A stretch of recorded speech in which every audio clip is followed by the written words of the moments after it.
Good evening and welcome to PoliticIt podcast. Tonight we have Lisa Logan, and Lisa is a member of Utah Parents United, and you have a certain expertise within the group that you bring to the table. Tell us a little bit about what you've been up to. Well, I'm a chapter leader for Canyon School District, but on top of that, I'm their social emotional learning advisor. So I have basically been advocating for school districts to get rid of their social emotional learning programs for a variety of reasons. And I also educate parents across the nation about the dangers of the agenda behind SEL. Yeah. It's amazing. You really have gone around the country talking about this stuff, haven't you? Yes. As recently as November, I actually went out to Freedom Works in DC, and they had people from parent groups from places like Loudoun County and Virginia, Texas, Florida, you name it. And I had the privilege of speaking to a bunch of moms. Unfortunately, when you get to the part where they really start understanding where this is going, their eyes become as white as saucers, and they, their jaws are on the floor. But yes, and on Twitter, it's really kind of amazing. We built like a parent coalition. We're sharing information back and forth. Right. There's different parents who've also studied SEL as well. So, on the surface, when you hear social emotional learning, it's kind of, they seem like good words. It seems like a good thing. Tell us what problems you have with this, and why is it potentially dangerous? What happened that kind of turned it into something? Well, there are a lot of people who believe actually that social emotional learning is one of those things that started out great and then got hijacked by bad people, but that's actually not true. Social emotional learning can be taught in a way that is not divisive, that doesn't bring in these elements. But really from its inception, it started with John Dewey and Edward Thorndike with, progressive education, and they really wanted to link education with psychology because they saw the potential of really using education as social behaviorism, manipulating the means of education as a means of manipulating the child. And when social emotional learning is talked about today, you hear a lot of words like empathy and perspective taking and inclusiveness, and Castle themselves, who is the organization that creates these 5 core competencies, like which SEL is based around, self-responsibility and decision-making and all of those things. And those pieces that you just mentioned sound okay, right? Right. You're like, wow, why wouldn't I want my kid to learn empathy? Who in their right mind wouldn't? You want your child to be kind and caring to others and to learn how to interact with people in a respectful way. But then they take it a step further. And this is where a lot of my research has gone, Senator Johnson, is that, so in the K-5, they take empathy and perspective taking to a new level, right? So empathy is just, knowing and understanding that, people might feel different things. You may feel the same as them, you feel different than them, but it's understanding that people have feelings, right? And perspective taking is, they might have a different perspective than you, and understanding that. And it used to be, when we talk about empathy and perspective taking, it was like, it's okay if someone believes something different than you. What they do from K-5 is they continually change the definition of empathy and perspective taking. And I was actually able to prove in this paper some of the verbiage they use, like empathy, perspective taking, walking in people's shoes, recognizing your blind spots. Well, see, every one of those sounds like a good thing, right? Right, but you know where you also find those words? Where? On anti-racist websites, people who want to be allyship with this whole CRT agenda.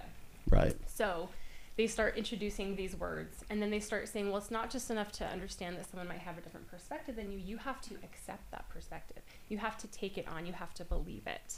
And that's where they start really kind of manipulating the mind of the child. And then as they get from 6 to 8, they start... So that's literally indoctrination then, right? Right. At that point, they really turn up the dial. You're talking about... there was a 6th grade lesson, for instance, that talked about goal setting. And you think, great, there was an examples of goals.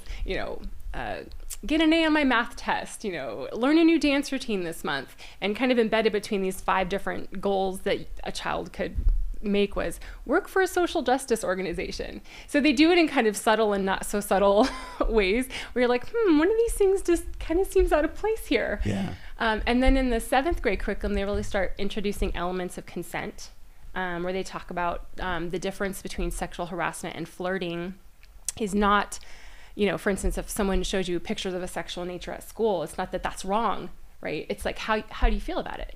That's really the difference between whether or not it's sexual harassment or flirting.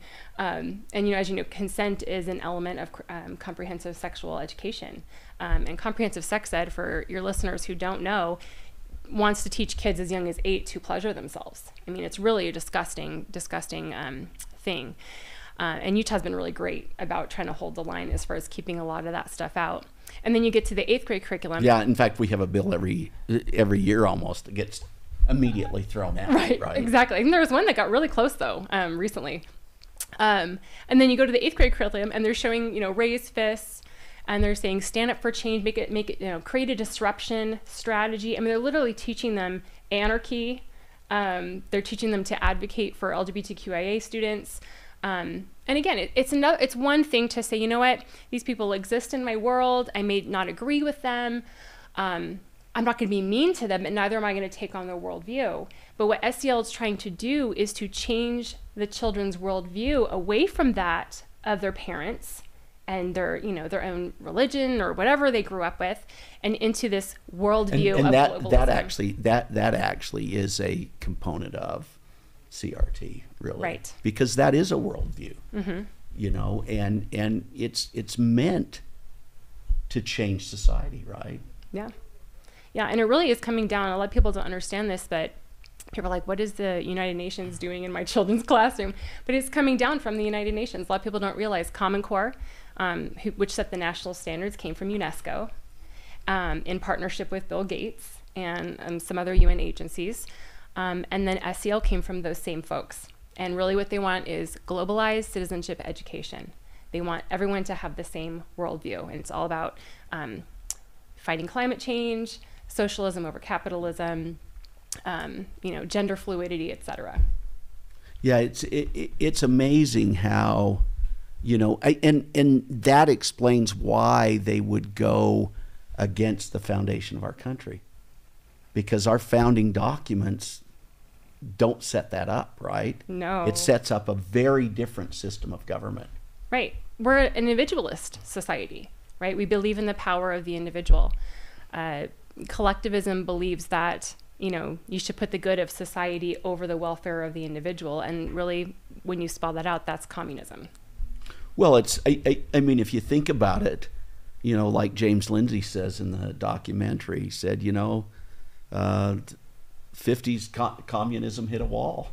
Mm-hmm. And people figured out that it does not work, right? And I think that people associate capitalism with what I call cronyism, where the government teams up with the corporations and gives them special privileges that allow them to dominate a market. A lot of people read Adam Smith, but they didn't read his other book called The Theory of Moral Sentiment, which really laid out the case for capitalism actually being the most moral system there is. Right. And I think we've moved away from that idea of morality and a shared morality. And, what they're doing is tribalism. Absolutely. It's dividing people, right, rather than uniting them. Right. When they do that. But they do want to unite them, but they want to unite them under their vision, under their worldview. Right. And under this head of equity, right? And that's really the problem. Equity's kind of been a hijacked word. It used to mean, that, man, we're going to make sure that, special ed kids and this and that, like people who are disadvantaged get the equal opportunity that they deserve. But now equity means equal outcomes. So what they want to do is redistribute, and that's really critical race theory and Marxism and all these other things. They basically redistribute resources, whatever that is, power, privilege, money, property, to make sure that everyone ends up at the same place, and that's not America. Well, and you know, it really comes back to the ideas of Marx, because if you think about it, under that system, it's a constrained economy, right? You've got this pie, and if somebody gets a bigger piece, that means they've stolen it from somebody else. Right. But if you think about the imperialist, and the way wealth was gathered at that point was to go around the world and rape and pillage and take things, right? But, you know, if you go back to the pin factory example of Adam Smith, he basically said, hey, we can stay in the same place and create more wealth than we consume. Right. And so in reality, what's happening is the pie is growing bigger, right? You know, Zuckerberg didn't get rich because he stole from everybody, right? No. He got wealthy because he provided something the market wanted. Right. And that's the beauty of America, right? This is why immigrants flood our shores, is because America is a place where you can come here, and your level of success really is determined by your level of work, right? How much are you willing to sacrifice and put the energy into making yourself a better person and bettering your position in life. And I think that that's a beautiful thing about the country which we live in. Yeah, you know, I think one of the character issues that causes that to work is the fact that people can have delayed gratification, right? They can work really hard and delay the period of time where they benefit, right? And, you know, rather than this world where I want it and I want it now, right? Even if it has to be taken from somebody else. Right, yeah. Right? So let's get back into this SEL, because you have a fascinating story, I think, to tell. I mean, when you started out in this, you didn't know a whole lot about it, did you? No. You know, at the end of the day, there's another mom who's really involved in speaking out about CRT, Keisha King. I love her. She's on Fox and Friends Saturday morning, and I was on her podcast recently. But now if you know that she was recognized by Ron DeSantis during the State of the State in Florida. She actually told her to stand up, and he recognized all the work she was doing in the state, just, you know, making parents more aware of what was going on in education. But we were both saying at the end of the day, we're both moms. You know, she's a mom in Florida, I'm a mom in Utah. And it really just started with me being concerned about parental rights in education. It started with whether or not we had the choice to put masks on our kids. And it kind of blossomed from there, because I started going to school board meetings and was looking at the agendas, and I was like, I see that on this particular agenda it said implicit bias and microaggressions. And I watched enough podcasts and learned enough about critical race theory. So what does that mean? What does that mean? Explain that, because... So implicit bias is basically a position of the critical race theorists, right? So if they believe that the whole system is set up and constructed, right, socially constructed, to oppress people of color. So if you are a white person and you exist and thrive in this systemically racist institutional and systemic structure, that you are automatically have implicit bias and are racist toward people of color because you don't want things to change, right? And that's the whole reason why, too, they think they have to teach your kids critical race theory through the schools, because if you're a white parent, you can't be trusted to teach your kid not to be a racist. And as far as isn't that interesting how this seems to come out in conversations that these people have? Right. You know, I ran a bill. Well, it was actually just a joint resolution with Carrie Ann Lisenby last year, and it simply said that parents are in charge of their kids' education. And I was shocked at a lot of the comments against what I was doing, and they all had to do with this idea. Well, you know, you can't trust parents; they don't know what they're talking about, right?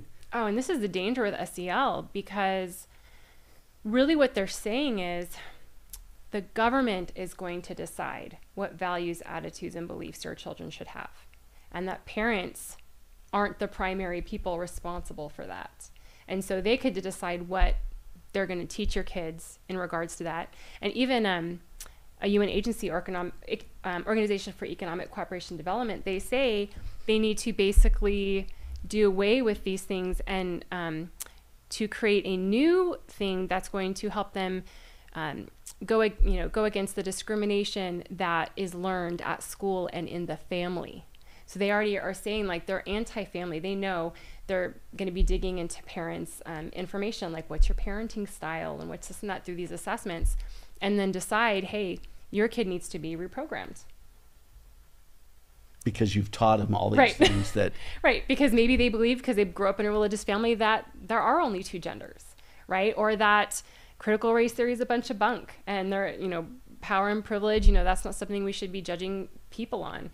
And so yeah, they will go back and they'll say, well, your child didn't score right on their social emotional learning assessment, and we're just going to have to either create a program that's more coercive to draw them away from their familial beliefs, or give them a bad score. And that's the other part of the conversation I'd love to have with you today is just knowing that these assessments and how they're assessing them at school is a real problem, and it's going in a bad direction. Yeah, so they're not really skills based, are they? Or did you learn math? Did you learn science? Did you learn? Well, it's a part of the equation, right? They're measuring their cognitive skills, but they're also now measuring their social and emotional skills. And so you got to say, well, what's their rubric, right? Kimberly Ells, she wrote a great book called The Invincible Family. And she says in there... I'm friends with her on Facebook. Yeah, I think she's wonderful. Fantastic. And she writes that equity and inclusive are elastic terms, open to a wide range of interpretations, right? If you believe, like we were just talking about capitalism, in capitalism, your child, scores an answer on their social emotional learning test that they believe in capitalism, right? Capitalism isn't necessarily, in their minds, equitable, right? Because there is no equal outcomes with capitalism. Like we were just talking about, it depends on how much work you put into that. Same thing with inclusive. Inclusive often means an acceptance of sexual variance. So if they don't believe there are more than two genders, they don't believe in a socialist society, they're going to get marked down for that. So they get to decide what those terms mean and how they're going to measure them, and that's really the scary part of this whole thing. Yeah. So could you give people some examples? I mean, you have already, but let's go back to these words that you were talking about. Right. Their vocabulary and what it really means. Right. Well, they'll take these tests and they'll ask them. Panorama had a few, but they'll ask them direct questions like about what do you believe about gender? What do you believe? What are your familial beliefs? And do you think we talk about race enough? I mean, it's very baiting kind of questions. And so what I think people don't understand is that we have these statewide longitudinal data systems. And so in 2017 here in Utah, it was changed through law, I think it was HB 404, that they can now start measuring your students' social emotional learning skills. Teachers can put information in there. They can use assessments like Panorama. And those scores will follow them the rest of their lives. And especially into, a lot of these are P to 20, right? Preschool to age 20. Right. And so you hear now, it's interesting, I had a conversation with our governor's wife, and she said her SEL initiative is to promote emotional intelligence.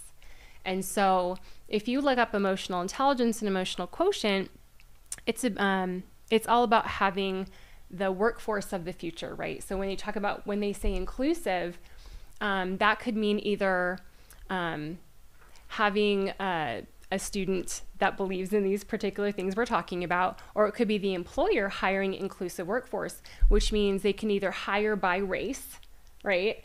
And they're going to hold them accountable to this, right? Through like environmental, social, and corporate governance scores and things like that. Or it could mean hiring an inclusive workforce, which another emotional intelligent company called 6 Seconds said that they believe emotional intelligence is their way to combat racism.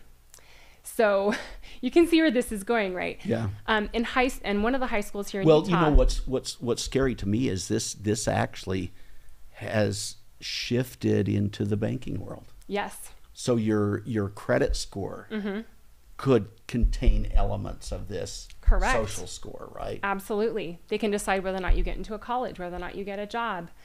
Maybe in the future if you're able to get a loan or purchase a house. And I think this is the real danger. We really are. And it's interesting, one of the high schools started to get students to download this app called the Hero app. They didn't even ask parents' permission ahead of time, which is against the law. But on this Hero app, you could give points for people, whether or not they were, or takeaway points, whether or not they were tardy, whether or not you saw them doing something good for people. And you just see where this is going, where this is really, ESGs are providing the framework for a social credit score system, and social emotional learning scores will provide the data that they need for the ESG scores. That's scary. It is very scary. So what do we do about this? First of all, I would tell parents, opt out of everything. Opt out of everything. All the surveys, all the assessments.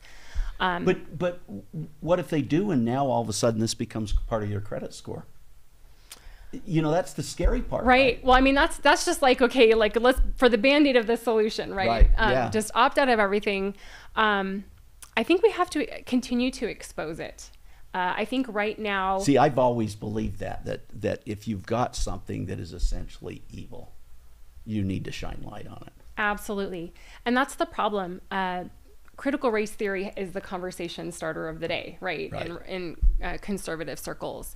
And a lot of people are latching on to that as the main problem in education. Unfortunately, most schools don't come out and say, well, we're teaching your kids critical race theory. And most schools aren't. In fact, most of them would deny it. Right. And most of them aren't teaching the 1619 Project, which is a very obvious, you know, they're changing history to make it seem like America was systemically racist. And you know, the thing is, as I've looked at comments on our trailer for our documentary, you know, one of the difficulties is that people automatically associate it with that. I had a guy that took a whole conversation to say, look, these guys are just trying to change history. They're trying to keep us from learning about oppression. They want the accurate history. And I actually asked him, I said, what part of that trailer did we even talk about history? We're talking about things much more fundamental. We're talking about this worldview, right? We're talking about this philosophy that goes against our country. Right. And we're putting the seeds for that, and they're being really sneaky about it in places like social emotional learning. So in the 8th grade curriculum, when they talk about bullying, for instance, one of the 3 main social factors is power and privilege. And they don't come right out and say, white people are power and privileged. What they do, kind of sneaky, is they have these cartoon slides, right, as they're showing the kids these things. And wouldn't you know that the white kids are always in the role of the oppressor, and the students of color are always in the role of the oppressed. And so what do those kids do? They associate. Who has more power and privilege? The white people do. So they don't always come right out and say, we're teaching critical race theory, elements of critical race theory. They sneak it and they hide it under this umbrella of SEL, this nice sounding, oh, we're just teaching people tolerance. But really they're teaching them anti-racism, which is to be social justice warriors for the whole CRT movement as well as the LGBTQIA movement. Yeah, it's amazing how many young people I talk to that have bought into this to the point where they think I'm a right-wing extremist because I don't believe those are good things. Right. So, well, tell us a little bit more. I think it's very educational to listen to the things that you've figured out, right? Yeah. And people may think that you're throwing out propaganda, but what did you do to learn all of this? So I started with Second Step, which was the curriculum that my children were going to be learning at school, because on that same agenda where they had the implicit bias and microaggressions, they had, we're going to be teaching the social emotional learning curriculum. So I was like, well, that's interesting. I'll look into that. So I looked at their webpage, and one of the first things I found was a page about anti-bias and anti-racist resources. And of course, as I clicked through every single one, I was like, okay, I can see where this is going, all the elements of critical race theory. And on there, and this is a very critical element, Senator Johnson, is that they say that they subscribe to CASEL's new definition of transformative social emotional learning. And like I mentioned earlier, CASEL is the organization. So what does this transformative word mean? Okay, so for the longest time, social emotional learning had this one particular definition. So no, CASEL is the people that create all of the standards for all of the SEL programs out there. And in fact, most states won't adopt a program that's not CASEL approved. So when CASEL changes their standards, everyone has to fall in line. So what they did kind of quietly during 2020 they changed their definition. And what social emotional learning now is, it's now done through an equity and anti-racist lens. And literally Dina Simmons at the 2019 Castle Summit said anti-racist lens. And when you talk about anti-racism, it's not like, and people are like, when I posted a thing on Twitter video. about that. I saw that video and I watched it and I was shocked because I've had so many people tell me it had nothing to do with critical race theory. And now the people that are defining it says, oh, absolutely it does. Right. Yeah. Who talks about anti-racism all the time? Ibram X. Kendi, right? Right. So this transformative SEL changed. And so then I started looking into Castle. And when you start looking at Castle, a lot of their white papers, I mean, honestly sounded like they could have been written directly from the Communist Manifesto. Like, they were awful. They talked about wealth and whiteness and dominant culture. And I mean, it was really, really bad. And then you start watching their YouTube videos and they start talking about like this, we're making this shift. And it's interesting to me because a lot of schools will say, well, we need SEL because it's evidence-based, right? Or it needs to be Castle approved because it's evidence-based. What they don't understand is this transformative SEL, it's not evidence-based. There's nothing, they have not done any studies with transformative SEL and proved it to be a good thing for students to learn. And it's almost like it got hijacked by these people that were really pushing CRT then. Do you think that? Or well, I think they went into it knowing what it was more like a bait and switch, right? They pushed SEL into all the schools and created national standards through Common Core. And then they always were kind of inching SEL into, that was the vision from the very beginning. And then it was always Mark Tucker, and if you've ever heard of Mark Tucker, he wrote that 18-page letter to Hillary Clinton right after her husband got elected. And basically said we need to use education to train people for the workforce. But he was involved in this whole Common Core and SEL, and that was his vision from the beginning, is to involve these social emotional learning standards. And so during the Common Core, when you were learning math, for instance, you didn't just learn math, now you're introducing the element of scoring them based on grit and perseverance. So it's not just if you solved the math problem, but did you do it with grit and perseverance? So I really do believe it was a bait and switch. They knew from the very beginning, and that really infiltrating values, attitudes, and beliefs that the government wanted people to have and making those national standards was a part of the process from the beginning.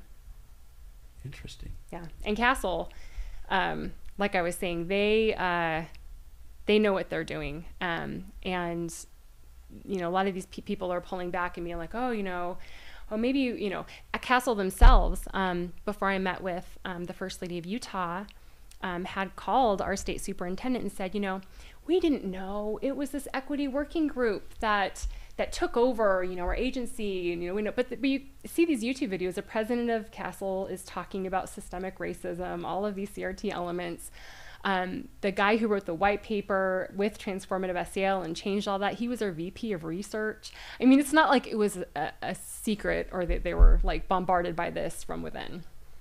Interesting. And so do you think that the board staff and executive part of it, do you think they understand what they're doing? Oh, completely. I have run across teacher trainings and professional development trainings for teachers run by ULead that are awful, that incorporate all of this CRT speak. I think they know exactly what they're doing. It's unfortunate that it's coming from the state level. Yeah, and you know, much of it is already against state law, right? Right.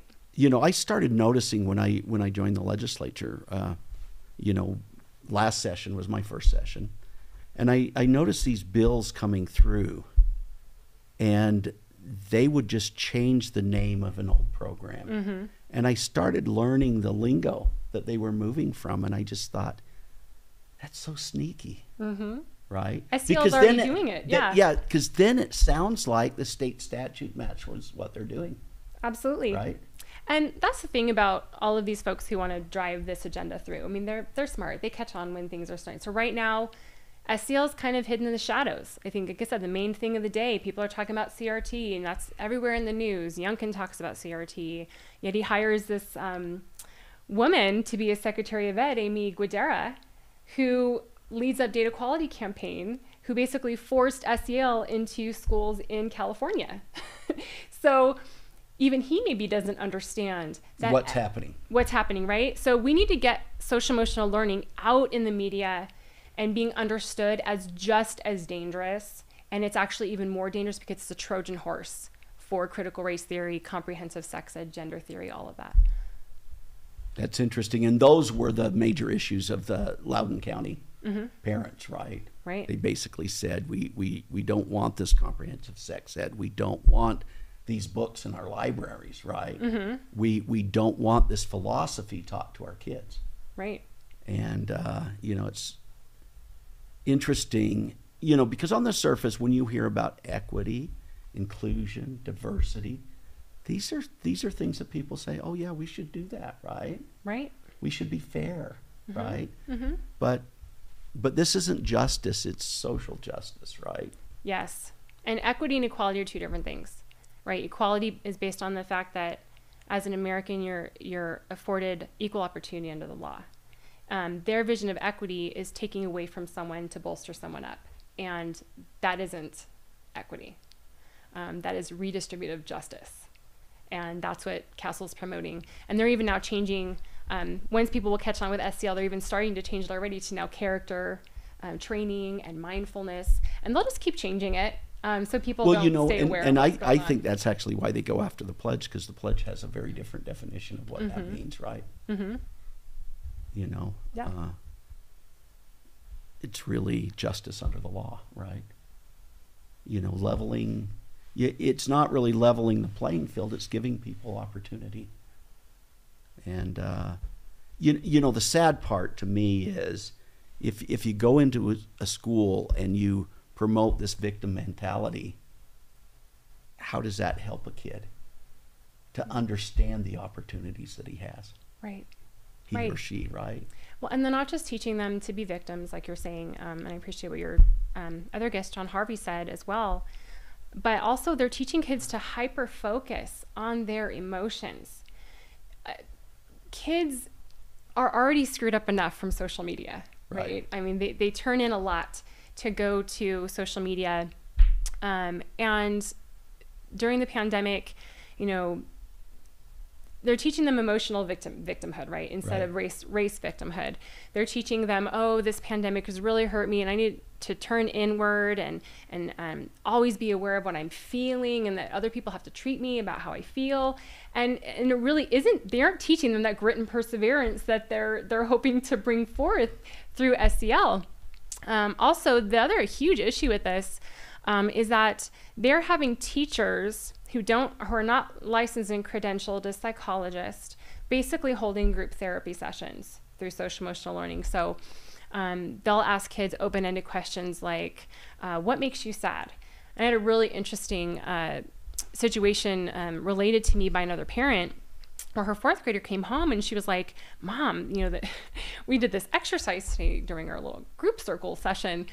And she was next to the group where all this drama was happening. But she said, I overheard the kids say, some kids were sharing like benign things. Oh, my fish, and not benign, but sad for these kids, right? But not as, crazy. But they say, my fish died. Maybe they had a grandparent pass away. This one kid said, my mom and dad got a divorce. And now my mom's drinking and seeing other people. Okay. And as you know, when some people start being vulnerable, especially children, people got more and more vulnerable. And by the end of the session, the whole circle was crying and really sad. And the mom asked her daughter, well, how did the teacher kind of wrap that up? Like, how did she handle that situation? And she said, well, our 20 minutes of SEL were up. So the teacher said something, nice to the kid, like, oh, I'm really sorry you're going through a lot. And, life's really hard sometimes. And now SEL's over and let's get back to math. So teachers aren't equipped to deal with some of the stuff that might come about as a part of these conversations through SEL. And it's, I feel like I've even had a teacher comment on that post that I made and said, yeah, it makes me uncomfortable that they're asking me to do this with my students. I know I'm not equipped. And so that's another issue with SEL that a lot of people don't like to talk about. Well, let's take a break and we'll come back.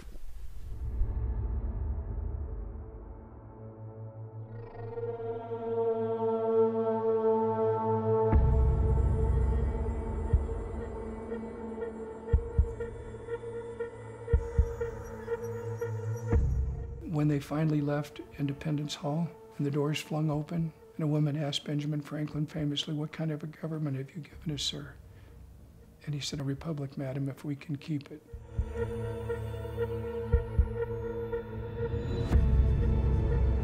We're leading to a point where we're turning away from the ideals of the founders of our country and turning to social Marxism.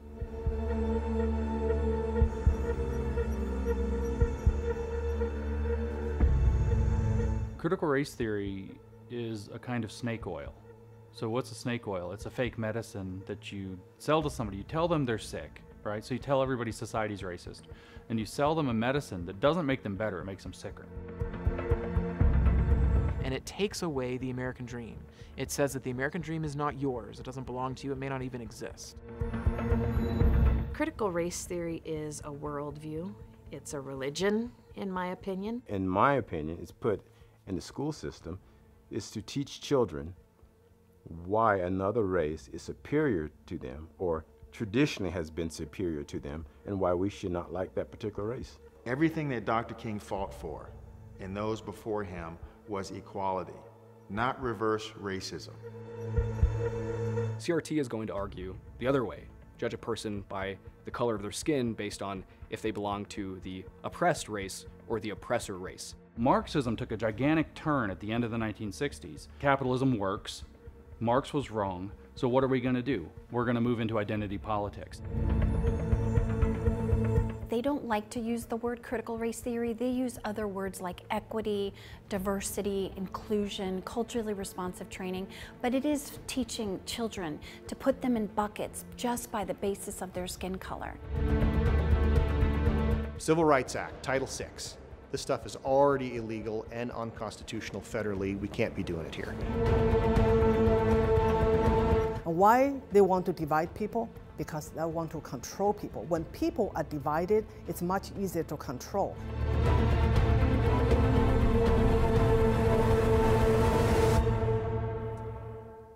This is an overt attempt to replace you as the primary teacher of what's right and wrong. If you don't stand up and do something and teach your kids and empower them to recognize right and wrong, we will lose them, and with them, the nation.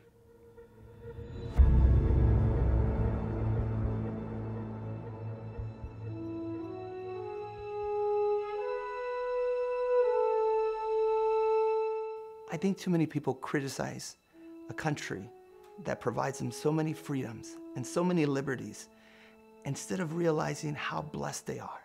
All it takes is being able to see what it is, realize that it's important and that you do have to show up and fight. You can't sit it out and wait for it to blow over. It won't blow over. Critical race theory played a major role in this election.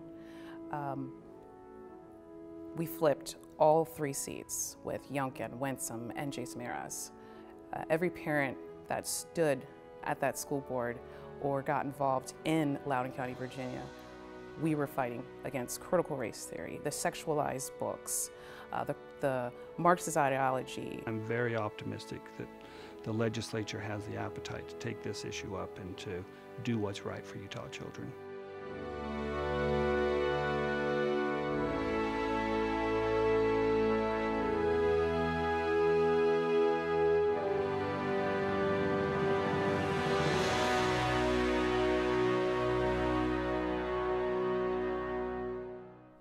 Okay, so we just watched that trailer, right? And you were involved in this project. Yes, I was. What were some of your reactions to being involved and learning more about this stuff? What were some of your feelings about that, right? I was just, man, I just felt so honored. The people that are in that film know a lot about the history behind critical race theory. Talking about people like James Lindsay. I loved that we got James Lindsay involved. Oh, definitely. Because it really set the stage of the philosophies behind this, right? This is secular humanism on steroids. Oh, definitely.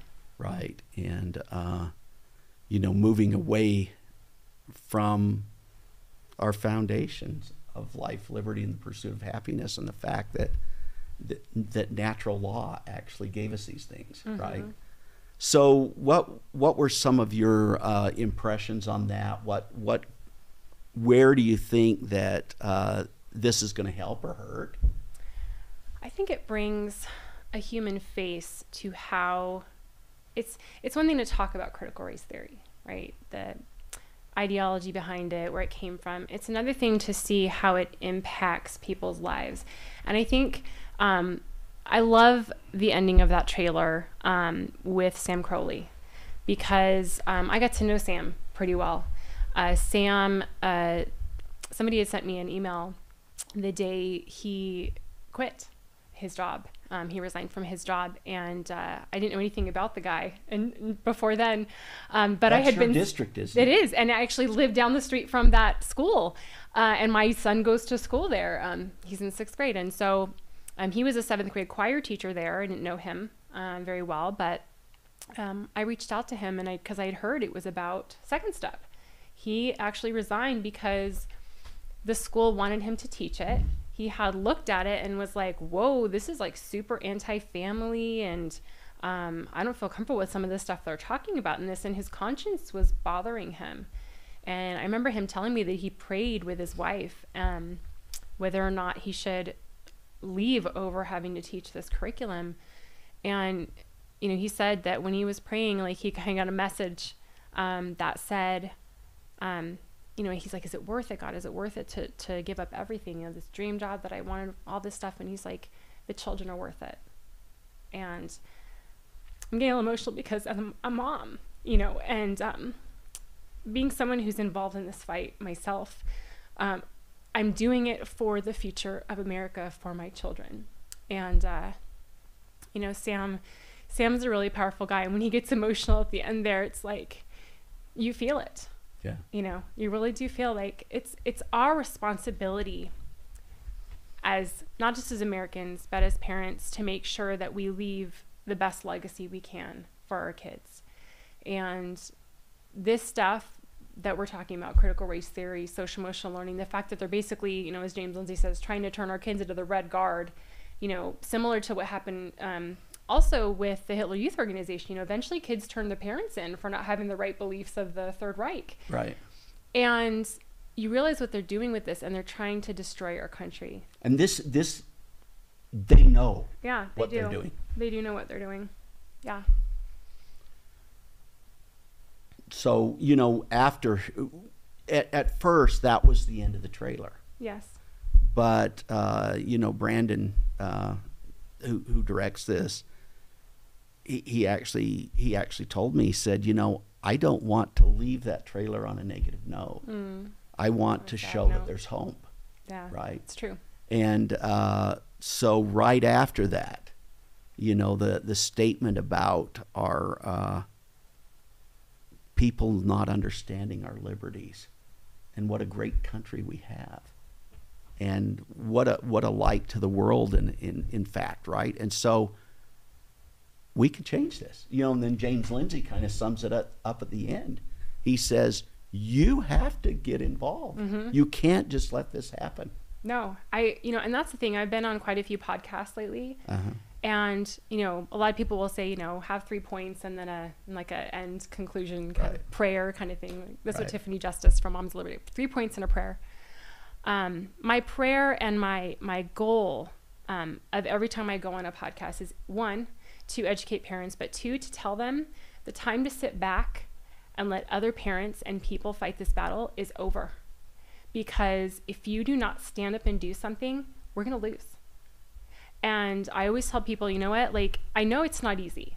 There's times I want to go back to just, worrying about taking my kids to their extracurricular activities and just being a regular mom, worrying about regular things. But I realize the importance of this fight. And everyone needs to realize that there are some major things going on. There's obscenity in the books in our library. There's divisive things being taught through our curriculum. And we can't just let other people fight our battles anymore. Do you know what I love, honestly? When I was sitting in the committee the other day when we were talking about SB 114, the transparency bill that really was kind of aimed at the Right. curriculum committees, right? Yeah. Not really trying to overwhelm the teachers, No. but simply allowing parents to give feedback. Mm-hmm. And, there was a guy from the union that was talking, and, one of the statements he made was, this is a minority of parents that are here. And so I asked him, I said, how many people do you represent? And he said, about 8,000. I said, well, Nicole Mason from UPU, during her testimony, said that they have close to 50,000 people following them. And that just hit me, because I said, look at this. The union, the UEA really has run the state as far as education's concerned, right? Because there were so many people behind them. But now there's an army. And not saying that everything they do is bad. I really Right. love that they stick up for teachers, and Mhm. that they want to have them compensated properly. Fantastic. But when priorities for them become pushing this forward, I'm so glad that we've got an army that we have, right? Right. And parents are waking up across the nation. They really are. It's kind of amazing. I think it's unprecedented. I've never in my life seen so many parents involved in their children's education, knowing what they're bringing home from school, asking them questions. I think that that's a really beautiful thing. And I'm glad that we have so many parents that are saying, hey, let's organize. Let's figure out how to stand up for each other, because it's not easy. Yeah, the teachers unions can really attack us because they feel like, well, you weren't involved for a while, so we just kind of did our own thing. Right. And I think that parents need to take responsibility for that, that we weren't as aware as we should have been. But yeah, we need laws in place to make sure that parents have the first look and the final say in education. Yeah, after all, our Constitution, the state of Utah, actually gives parents that primary responsibility, right? And so, I guess if I could say anything to people that are watching, I'd say, get involved, find out what's going on, Yes. right? Know what your kids are doing, and know what they're learning, and make sure that coincides with your views rather than some worldview that's determined by somebody else. Yeah, and talk to your kids about some of these subjects. They're going to be learning it. Like, even without the curriculum, there's furries at school. There's, people. I don't know if you know about that whole thing. Oh yeah.